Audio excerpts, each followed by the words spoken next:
Hello everyone, कैसे हैं आप सब। आशा करते हैं आप लोग खुश होंगे, स्वस्थ होंगे। आज फिर ओशो की एक कहानी कि परमात्मा कहाँ है। आइए सुनते हैं कि इसमें ओशो ने क्या कहा है। ओशो ने कहा कि उससे मिलने के लिए कुछ फ़कीर आए हुए थे और फिर बातों बातों में चर्चा चल पड़ी कि परमात्मा कहाँ है। तो कुछ ने कहा कि परमात्मा पूर्व की तरफ है, मगर कुछ ने कहा कि पूर्व से तो सिर्फ सूरज उगता है, वहाँ परमात्मा नहीं है। तो किसी ने कहा कि जेरूसलम में, क्योंकि यहूदी ही परमात्मा के चुने हुए लोगों में से माने जाते हैं और परमात्मा ने ही मूसा द्वारा यहूदियों को जेरूसलम तक पहुंचाया था। परमात्मा जेरूसलम में होगा, मगर जेरूसलम में मंदिर होगा और उस मंदिर में परमात्मा का निवास होगा। और किसी ने कुछ तो किसी ने कुछ कहा। जो ज़रा सी ऊंची दार्शनिक उड़ान भर सकते थे, उन्होंने कहा कि परमात्मा स्वरव्यापी है, वह सब जगह पर है। ये क्या बात कर रहे हो कि जेरूसलम बोल रहे हैं कि पूर्व की तरफ है और कोई बोल रहा है कि हमारे मंदिर में बैठे हैं। मगर परमात्मा तो सर्वव्यापी हैं, वो हर जगह पर हैं।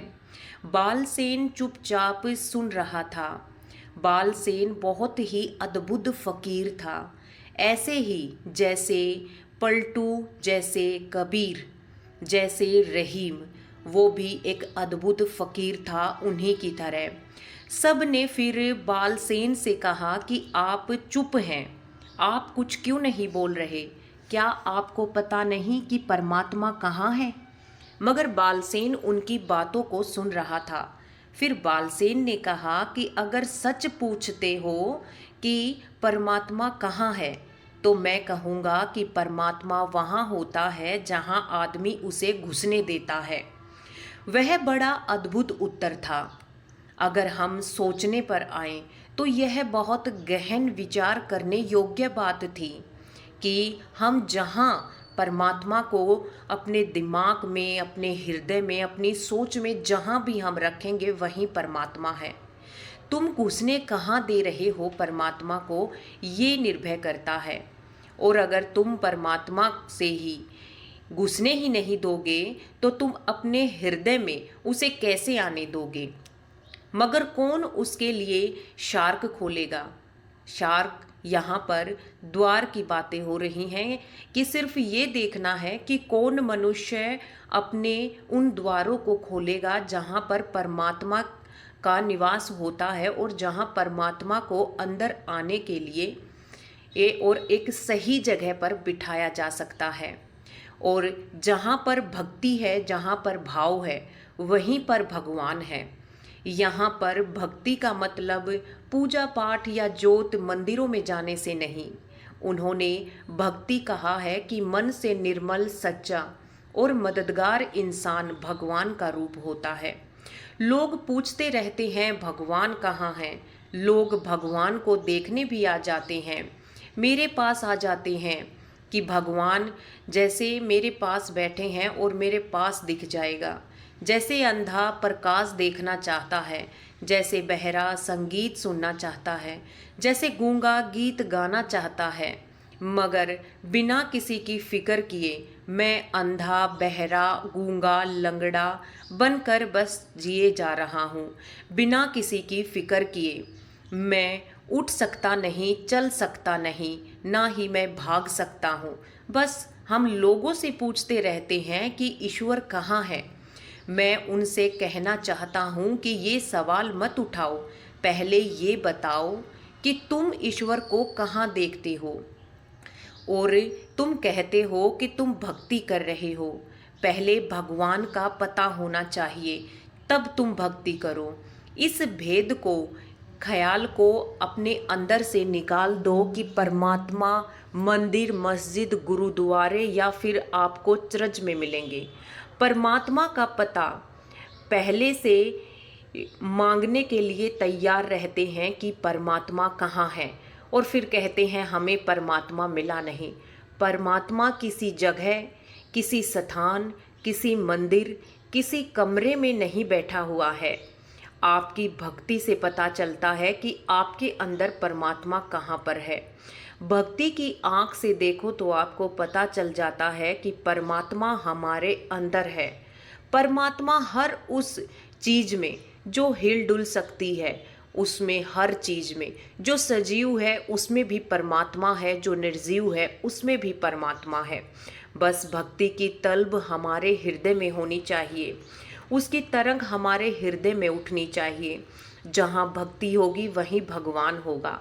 हमारी सोच पर निर्भर करता है कि परमात्मा कहाँ है। ओशो भी उस सन्यासी की बातें बैठकर सुन रहे थे। उनकी बातों से वो बहुत प्रभावित हुए। तब ओशो ने कहा कि ये सच कह रहा है। परमात्मा किसी एक इंसान में, या परमात्मा कहीं सूरज चांद में, या परमात्मा कहीं मंदिरों में नहीं बैठा। परमात्मा हमारे अंदर है, हमारी सोच में है। हम अगर अंधविश्वास से दूर रहेंगे तो परमात्मा हमारे साथ रहेगा। अंधविश्वास एक ऐसा अंधेरा कुआं है कि जिसमें आप जितने गहरे उतरोगे उतने ही गहरे अंधेरे में धकेलते चले जाओगे। और जिस दिन आप उस अंधेरे को त्याग कर ऊपर की तरफ उठने लगे, उस दिन आप उस रोशनी तक पहुंच जाओगे जो आपको परमात्मा से मिलाएगी। परमात्मा से मिलने के लिए मंदिर में जाने की ज़रूरत नहीं। कहते हैं कि परमात्मा हर क्षण आपके साथ रहता है। बस आप अपने कर्तव्यों को पूरा कीजिए, अपनी दिनचर्या को अच्छा कीजिए, अपने स्वास्थ्य का ध्यान रखिए, नेकी पर चलिए, अच्छे काम करिए, बुरे वक्त में जितना हो सके लोगों की मदद कीजिए। और जो लोगों की मदद करता है परमात्मा उसकी मदद करता है। सत्य का रास्ता कठिन जरूर होता है मगर नामुमकिन नहीं होता। इसीलिए हमें हमेशा अपने से नीचे की तरफ देखकर चलना चाहिए। परमात्मा की खोज को छोड़कर अपने आप पर ध्यान देना चाहिए।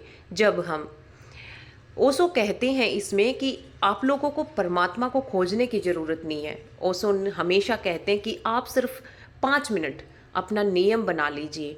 अगर आपको परमात्मा को खोजना है तो आपको परमात्मा की प्राप्ति होगी। आप सिर्फ 5 मिनट हर रोज़ सिर्फ आंख बंद करके बैठ जाइए। वो कहते हैं ना कि बहुत से लोगों को ये शिकायत रहती है कि वो ध्यान नहीं लगा पाते।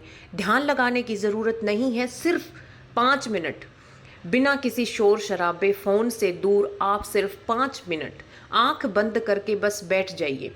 आपके दिमाग में जो विचार आ रहा है उसे आने दीजिए। बस आपको आंखें नहीं खोलनी है, स्थिर लंबी सांस भर के छोड़ना है और बस आंख बंद करके बैठे रहना है।